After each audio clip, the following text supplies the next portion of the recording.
은혜와 사랑을 감사드립니다. 저희들을 사랑하신 하나님, 구원하셨고 예배를 사모하는 믿음 주셨고 오늘 거룩한 주일에 하나님 전에 나와 예배드릴 수 있는 은총 주시니 감사를 드립니다.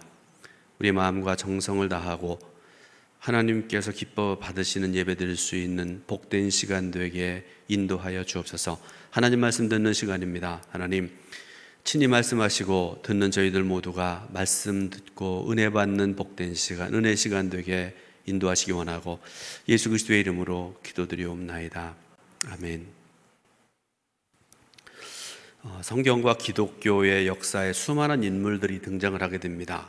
그런데 그 많은 사람들 중에 가장 화려한 경력을 가진 그런 사람, 다른 말로 하면 많은 적을거리 많은 그런 명함을 가진 사람이 누굴까? 여러분 그런 생각을 해보셨나요? 제가 지금 명함을 하나 가져와서 여러분들에게 보여드리는데 안 보이실 거예요. 글씨는 보셨어요? 본 적 있으세요? 이 명함은 제 명함입니다. 근데 여러분들 중에는 이 명함을 본 적도 없으실 거고요, 한 번도 받아본 적이 없으실 겁니다. 제가 이제까지 단 한 사람에게도 이 명함을 준 적이 없기 때문에 그렇습니다. 누구한테 꺼내본 적도 없고요. 제가 어제 말씀 준비하면서 뒤에 문을 열어보니까 그 속에 그대로 있는 것을 보고 제가 이제 가져왔는데, 제가 담임 목사가 되고 난 다음에 얼마 지나지 않아서 어느 성도님이 만들어서 저한테 준 건데, 그분에게는 좀 미안하지만 한 번도 준 적도 없고 가지고 있다가 오늘 여러분들에게 보여드리는데, 그런데 제가 이렇게 한 번도 사용하지 않은 이유가 있습니다.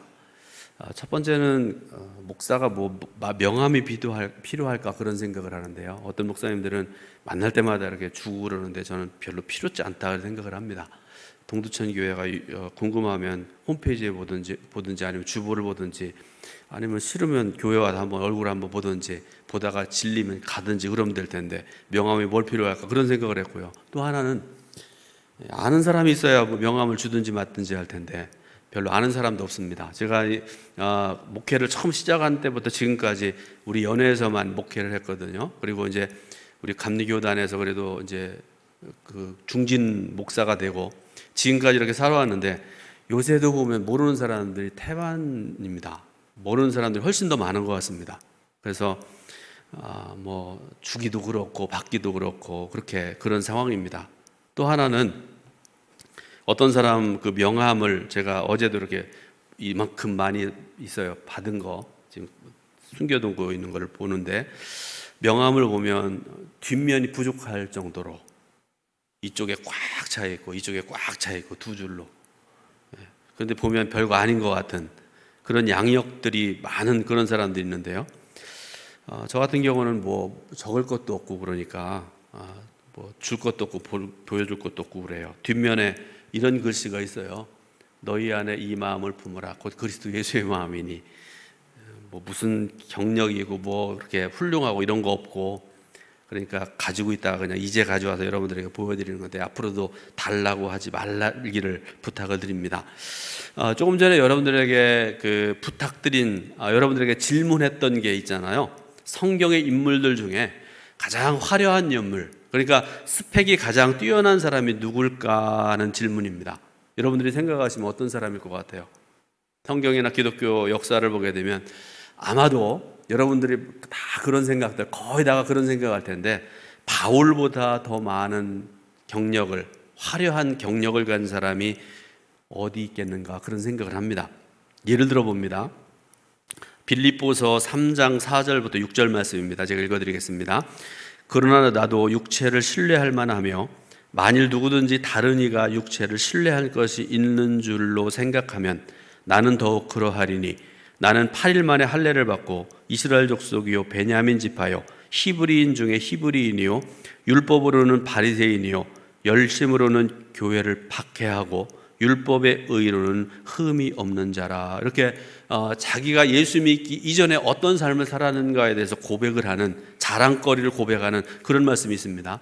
사도행전 22장 3절에도 나는 유대인으로 길리기아 다소에서 났고 이 성에서 자라 가말리엘의 문화에서 우리 조상들의 율법의 엄한 교훈을 받았고 오늘 너희 모든 사람처럼 하나님께 대하여 열심히 있는 자라라고 고백을 합니다.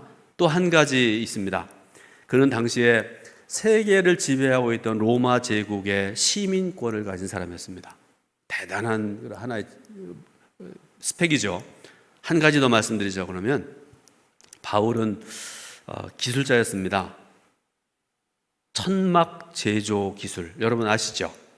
근데 여러분 그 학자들의 그 연구나 학자들의 얘기에 의하면요, 이거는 그냥 단순한 것이 아니라 최고의 고급 기술이었다 이렇게 알려져 있습니다. 그러니까 당시에 바울의 명함에 기록된 내용은 당시의 유대인들뿐만 아니라 오늘날 많은 사람들이 정말로 갖고 싶어하는 대단한 것들이었음에 틀림이 없습니다. 그런데요, 그런 바울에게 그의 명함을 뒤집게 하는 한 사건이 일어나게 되는데, 유명한 사도행전 9장의 사건이죠. 이 사람이 예수 믿는 사람들을 체포하기 위해서 다메섹으로 가던 도중에 부활하신 예수 그리스도를 만나는 놀라운 역사를 그가 경험하게 됩니다. 그리고 이 사건은 바울의 삶을 완전히 뒤바꿔 놨습니다. 다메섹 사건 이전에 바울의 삶은요, 교회를 미워하고 성도들을 핍박하고 죽이고 감옥에 가두는 그런 삶이었습니다. 그게 최고의 삶인 줄 알았습니다. 그러나 다메섹 이후에 그의 삶을 보게 되면은요, 오직 예수 그리스도, 오직 예수님만을 전파하고 소아시아와 온 유럽을 변화시키는 전도자의 삶을 살아가게 되었습니다. 자, 우리가 오늘 이 빌립보서라는 책을 읽었는데요, 여러분들 빌립보서 3장 12절부터 16절 말씀 읽었잖아요. 여러분들 중에 혹시 머릿속에 떠오르는 눈치가 있으신 분들은 앞뒤를 이렇게 보면서 혹시 우리 교회 표를 생각하고 이러면서 우리 교회 표하고 관련 있는 말씀이다 그런 생각을 하시는 분이 있을지도 모르겠는데요. 2년 전, 더 이전의 사건이었는데 처음에 표를 정하면서 올해 본문으로 삼았던 말씀하고 거의 비슷한 내용입니다. 자, 빌립보서는요, 바울 서신 중에 옥중서신으로 분류되는 그런 책입니다. 옥중서신이라 그러는데요, 바울이 복음을 전하다가 로마 감옥에 갇혀 있었을 때에 바울이 복음을 전하고 교회들을 세우고 성도들을 세워갔는데 갈 수가 없잖아요. 이제 감옥에 있으니까. 그래서 막 소식들이 들려오게 되는데 갈 수 없으니까 편지를 쓴 거예요. 동두천 교회 이런 교회 문제가 있구나. 그래서 동두천 교회를 위한 편지, 또 예를 들어서 뭐 부산 교회가 있으면 그 교회 편지, 그런 내용들을 빌립보서에, 에베소서에, 골로새서에, 빌레몬서에 이 네 권책에 기록을 한 것이다 그렇게 얘기해서 옥중서신이라 네 권 책을 얘기를 합니다.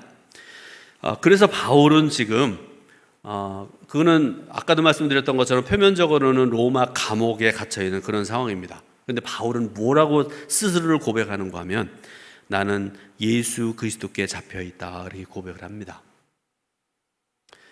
예수 믿기 전에 바울은요, 성경 말씀 보게 되면 잡은 바 된 그것을 위해 달려가던 인생이었습니다. 잡은 바 된 그것이라는 게 뭔가 하면요, 그가 자랑하고 그가 전부인 줄 알았던 세상적인 것들, 오늘도 많은 사람들이 최고인 줄 알고 추구하고 따라가는 그런 삶, 그것을 살아갔던 사람이 바울의 삶이었습니다. 그게 최고인 줄 알았습니다. 그런데 바울이 이전에 잡았던 모든 것은 예수 그리스도께 잡힌 바 된 그것에 비하면 아무것도 아니었습니다.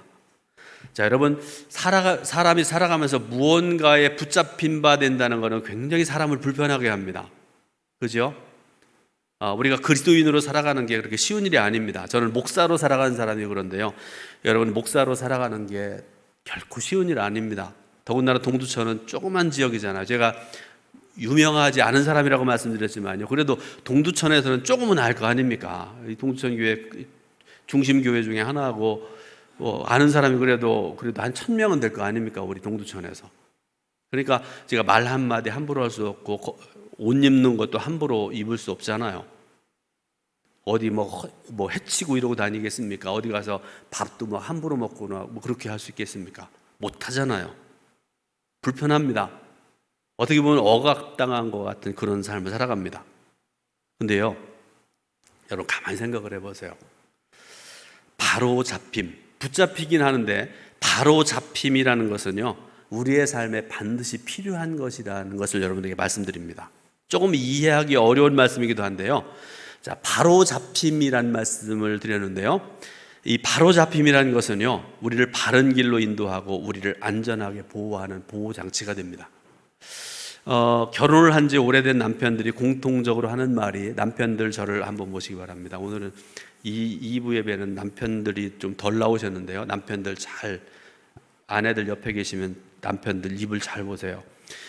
결혼을 한 지 오래된 남편들이 공통적으로 하는 말 중에 하나가 마누라에게 붙잡혀 사는 것이 편해.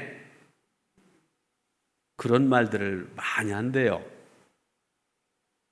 남편들 동의하십니까?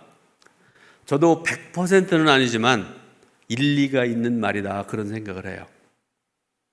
어떤 사람은 여자가 한 말입니다. 어느 여자가 한 말이라고 그러는데요.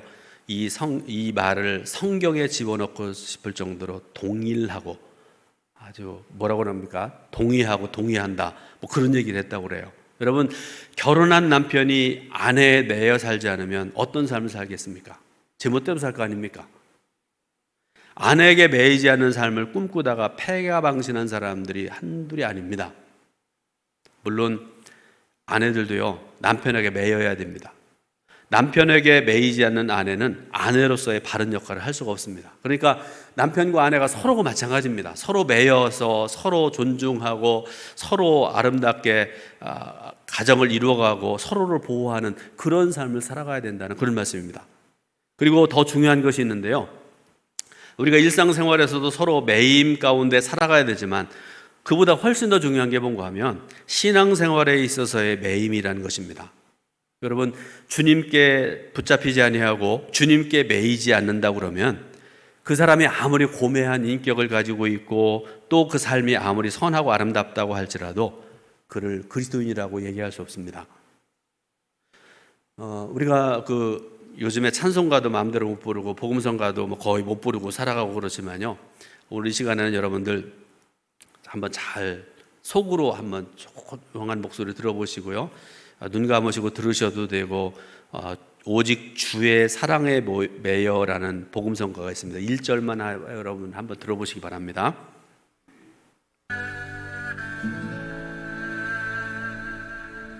오직 주의 사랑에 매여 내 영 기뻐 노래합니다.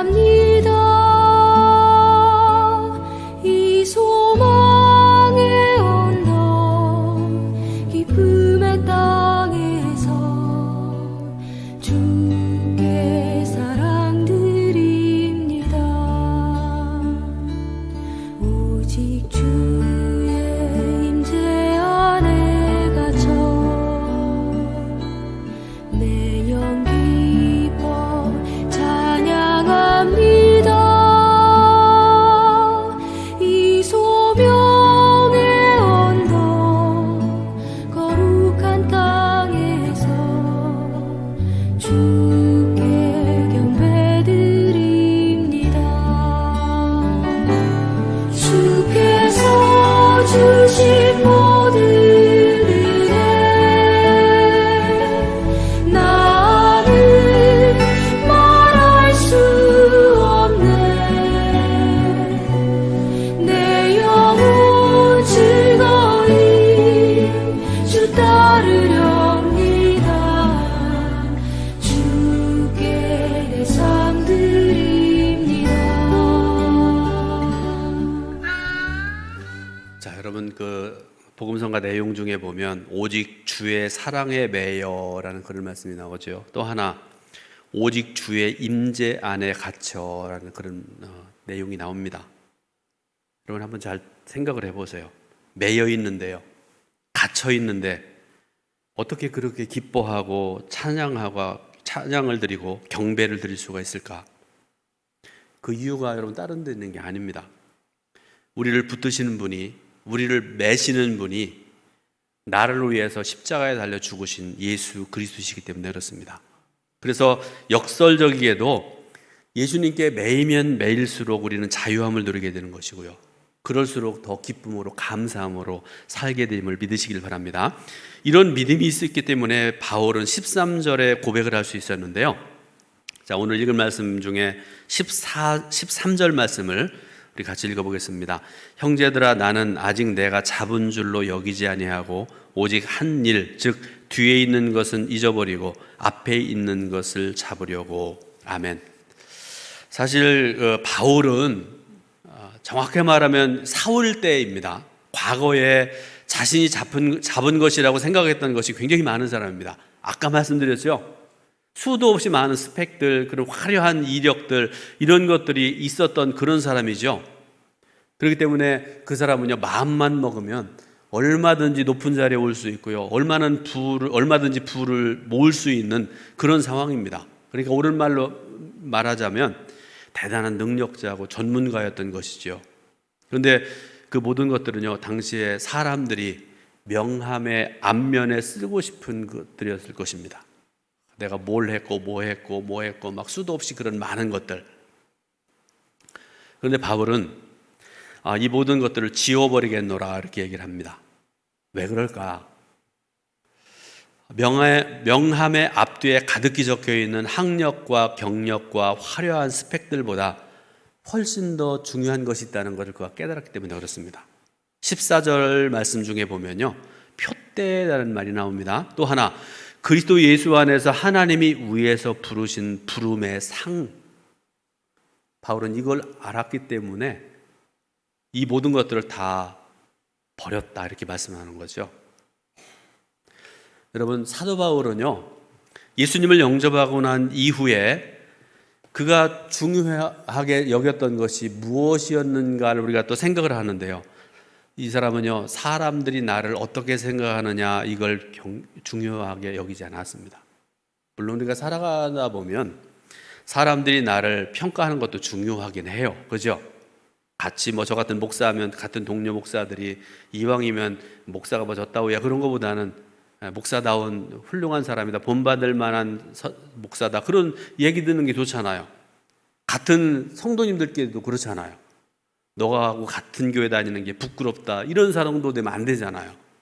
우리 교회 권사님 같은 성도님이 있으면 너무나 감사해, 너무나 고마워, 이런 그런 사람이 이왕이면 돼야 되잖아요. 그런데 바울은요, 그런 사람들의 칭찬이라든지 이런 걸 평가, 이런 것들을 그가 관심 가진 것이 아니라요, 하나님의 부르심에 더 합당하고 온전하게 살아가는 것이 어떤 삶이었는가, 바울은 오직 거기에 관심을 가졌다는 그런 말씀입니다.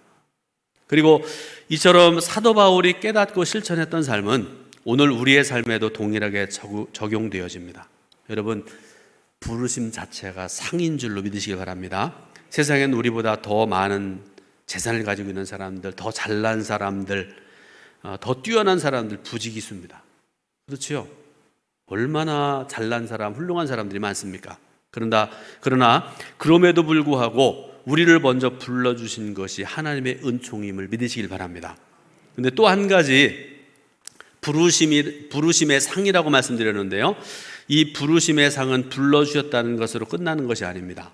그것보다 더 중요한 것이 있는데요, 부르심을 받은 자로 어떻게 살아가는가 하는 것이 중요합니다. 예를 들어 말씀드리는데요, 자, 대통령이 계십니다. 사람들마다 좋아하는 사람, 싫어하는 사람이 있겠지만요, 그거 얘기하자는 거 아니죠. 자, 대통령이 되고 난 다음에 장관들을 세우는데, 예를 들어서 저라는 사람을, 당신은 이 나라의 외무부 장관이 있다. 저는 외무부 장관 자격이 없는 사람이지만요, 외무부 장관이 되어서 저를 도와주시기 원합니다. 그렇게 요청을 해서 제가 그거를 받아들였다고 생각을 해보세요. 장관이 돼서 그 역할을 잘해야 되잖아요. 그죠? 장관은 임기가 없어요. 대통령이 그만두라면 그만둬야 됩니다. 임명권자가 그런 역할이 있습니다. 어쨌든 1년이든 2년이든 주어진 역할을 잘 감당하고 아름답게 마무리를 잘하고 나라에 도움이 되는 장관 되는 게 중요하잖아요. 그런데 어떤 사람은 온갖 비리와 구설수에 올라서 나중에는 도중에 하차할 수밖에 없는 그런 사람도 있죠. 우리 신앙의 사람들도 마찬가지라고 생각이 되어집니다. 하나님께서 많은 사람들 가운데 저와 여러분들을 성도로 부르셨습니다. 크게 보면 성도예요. 목사인 저도 성도, 장로님도 성도, 집사님도 성도, 우리 주일학교, 초등학교 어린이도 성도입니다. 다 크게 보면 성도입니다. 그러면 그 성도에 합당한 삶을 살아야 되잖아요. 그런데 그 합당한 삶, 부르심에 합당한 삶이 어떤 것인지를 우리가 알아야 되는데요. 15절에 아까 읽었던 말씀 중에 보니까 우리 온전히 이룬 자들이라는 그런 말씀이 나와요. 우리 온전히 이룬 자들. 좀 난해한 구절 중에 하나로 여겨지는 그런 말씀인데요. 자, 온전히라는 말씀하면 여러분들 오해하기 쉬운 말씀 중에 하나인데요. 이 말의 헬라어의 뜻은 이런 내용입니다. 여러분 잘 들으시기 바랍니다. 온전이라는 말의 뜻입니다. 더 이상의 노력이 필요하지 않은 절대적인 완전을 의미하는 것이 아닙니다. 예수 믿기 이전의 연약함과 무지함에 비하여는 더 성숙한 상대적인 완전함으로 더 높은 목표를 향한 노력의 여지가 아직도 남아있는 상태를 가리키는 말입니다. 무슨 뜻인지 이해가 되세요? 그러므로 사랑하는 여러분, 혹시 여러분들 중에 나는 그리스도 안에서 절대적인 온전함에 이른 사람이다 라고 생각하는 사람이 있다고 그러면 그는 영적인 교만한 사람임에 틀림이 없습니다. 물론 성도들 중에 모세와 같은 온유함을 이룬 사람이 있을 수 있습니다. 바울처럼 영적으로 성숙한 사람이 있을 수 있습니다. 또 성 프란시스와 같은 보기만 해도 은혜가 되는 그런 거룩한 사람, 온전함을 이룬 사람이 있을 수 있습니다. 그런데 결론부터 말씀드리자면 우리의 영적인 수준이 그 정도 아니잖아요. 그거는 저도 알고 여러분들도 알잖아요. 저와 여러분들은 이미 그리스도로 말미암아 하나님께 소속된 자들이고요. 하나님께로 구별되어서 온전히 이룬 자가 된 줄로 믿으시길 바라고요. 그리스도의 장성한 분량까지 날마다 성숙해 나가는 복된 삶을 살아갈 줄기를 주님의 이름으로 부탁을 드립니다. 그러면 어떻게 하는 것이 부르심의 상을 향해서 달려가는 것인지를 결론적으로 말씀드리려고 그러는데, 자, 오늘 말씀 중에 마지막 부분에 15절 16절 말씀입니다. 같이 읽습니다. 15절 16절입니다. 그러므로 누구든지 우리 온전히 이룬 자들은 이렇게 생각할지니 만일 어떤 일에 너희가 달리 생각하면 하나님이 이것도 너희에게 나타내시리라. 오직 우리가 어디까지 이르렀든지 그대로 행할 것이라. 아멘. 당시 빌립보 교회 성도들 중에는요, 교만한 사람들이 꽤 많았다고 합니다. 무슨 말씀인가 하면 우리는 율법을 온전히 아는 사람들이고 율법을 온전히 행하는 사람들이다. 그러니까 우리는 부족함이 없는 사람들이다. 그렇게 생각하는 사람들이 이 빌립보 교회 성도들 중에 많았다고 합니다. 그렇지만 여러분들, 우리가 빌립보서를 보면 알지만은요, 성경 말씀을 보게 되면 알지만 이 사람들의 실상은요, 온전한 사람들이 아니었습니다.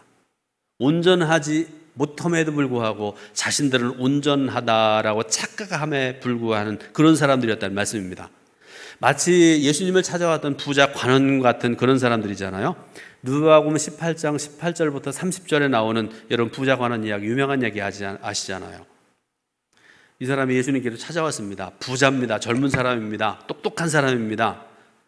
이 사람이 예수님께로 나왔는데요, 이 사람이 귀한 것이 한 가지가 있는데 그게 뭔가 하면 다른 사람들은 세상적인 것들에만 관심을 가지고 자라는데 이 사람은요, 영생에 대해서 관심을 가지고 있었다는 것이 귀한 일입니다. 그러니까 사람이 어떤 생각을 가지고 어떤 것에 마음을 두고 살아가는가 굉장히 중요한 일이잖아요. 그런데 이 사람에게 있어서 문제점이 하나가 있는데요, 이 사람이 교만한 사람이에요. 율법적으로 나는 온전한 사람이다라고 착각하는 그런 사람이었다는 말씀이죠. 그가 예수님께로 와서 한 말을 보세요. 내가 어려서부터 율법을 다 지켰습니다. 뭐 나오잖아요. 내가 이렇게 지켰고 이렇게 지켰고 어려서부터 율법을 알았습니다. 그러면서 이 사람이 마지막으로 한 얘기가 뭡니까? 아직도 내게 부족한 것이 있습니까? 여러분, 교만함 중에 이런 교만함은 없습니다. 그래서 우리 믿음의 사람들은 언제나 이런 어리석음에 빠지지 않기 위해서 반드시 명심해야 될 것이 있습니다. 잘 들으시기 바랍니다. 자신을 사람들 앞이 아니라 하나님 앞에 세워야 된다는 것입니다. 여러분, 잘 생각을 해보세요. 여기도 오늘 인원수 제한 때문에 50명 이상이 들어올 수 없는데요. 이 50명 중에도 나보다, 여러분 그런 생각하세요? 50명인데 그 중에서 49명 나보다 아래다, 그렇게 생각을 하세요? 어쨌든지 간에 여러분들이 생각해봐도 이 사람은 나보다는 이래, 별로야, 그런 사람 분명히 있을 거예요. 어쨌든지 간에 사람과 사람은 서로 비교 대상이 됩니다. 그죠? 목사끼리도 그래요. 어떤 사람이든 마찬가지입니다. 근데요, 하나님 앞에서는 달라지잖아요. 전능하신 하나님, 나를 창조하시고 나의 모든 삶을 이끌어 가신 하나님, 나의 모든 것 되시는 여호와 하나님 앞에서는 달라집니다. 우리 그리스도인 모두는 신앙의 경주자입니다. 하나님께서 우리를 감독으로 세우신 거 아니고요, 코치로 세우신 거 아닙니다. 코치와 감독은 지도자들이잖아요. 우리는 다 선수입니다. 지도자가 아닙니다. 그러므로 하나님께서 우리에게 어떤 역할을 주셨든지 간에, 다른 사람을 다스리는 위치에 있든지 섬기는 위치에 있든지 간에 우리가 반드시 기억해야 될 것, 바로 이것입니다. 자신을 하나님 앞에 세워서 신앙의 경주를 끝까지 가야 된다는 사실입니다. 이것이 바로 부르심의 상을 향해 나아가는 성도의 삶입니다. 우리 동두천교회 성도들이 이런 삶을 살아가시기를 주님의 이름으로 축원합니다. 기도하겠습니다. 하나님, 감사드립니다. 귀한 주일입니다. 주일이어서 하나님 앞에 예배를 드립니다. 주님의 전에 나와서 예배드리는 성도들, 삶의 자리에서 성전 삼아 예배드리는 성도들 모두에게 말씀 주시니 감사드립니다.